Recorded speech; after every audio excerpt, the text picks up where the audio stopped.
it was all foreign to me, and at first I was a little bit scared, like, oh my gosh, I'm going to have to do something, and that scares me because I don't want any responsibility of having to do anything. But it's not hard. You don't have to do anything. Just sit there and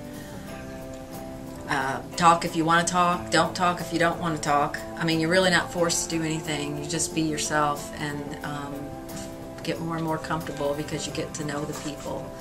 And like I said, they become a part of a family unit of sorts. You know, you get that close.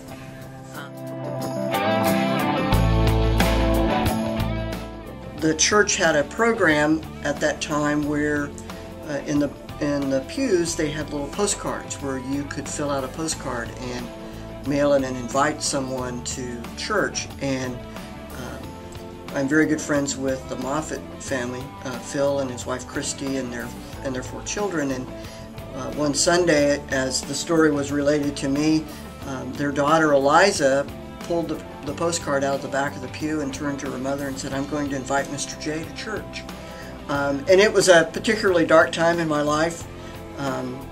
I didn't have a church home, didn't have a relationship with Christ, and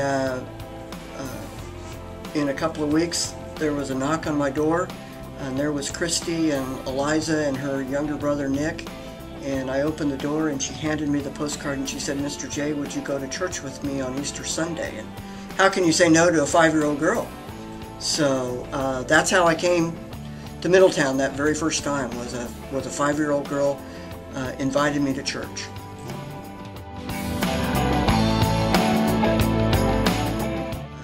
We were given some names of some people who had expressed an interest maybe in joining a small group. We contacted them by phone, and we started meeting. This was at the time of the Kaleo campaign.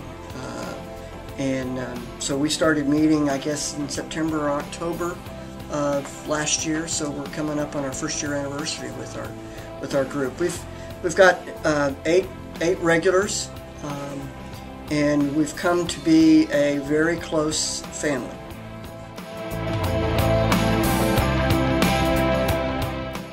Oh, for sure. I feel much more connected to the message of the church. Middletown has as its recurring theme the idea of being the kingdom now. And experiencing this small group and participating in it and having an opportunity to meet with these people that I've come to appreciate very much as friends really has cemented that idea of a kingdom for me, and the message of this church, which is belonging, participation, extending the celebration of worship out of just a weekend service into something beyond what we just hear either Saturday night or Sunday morning. So it's been an opportunity to enrich my faith as well as experience really kind of a revelation of what it means to be a kingdom now.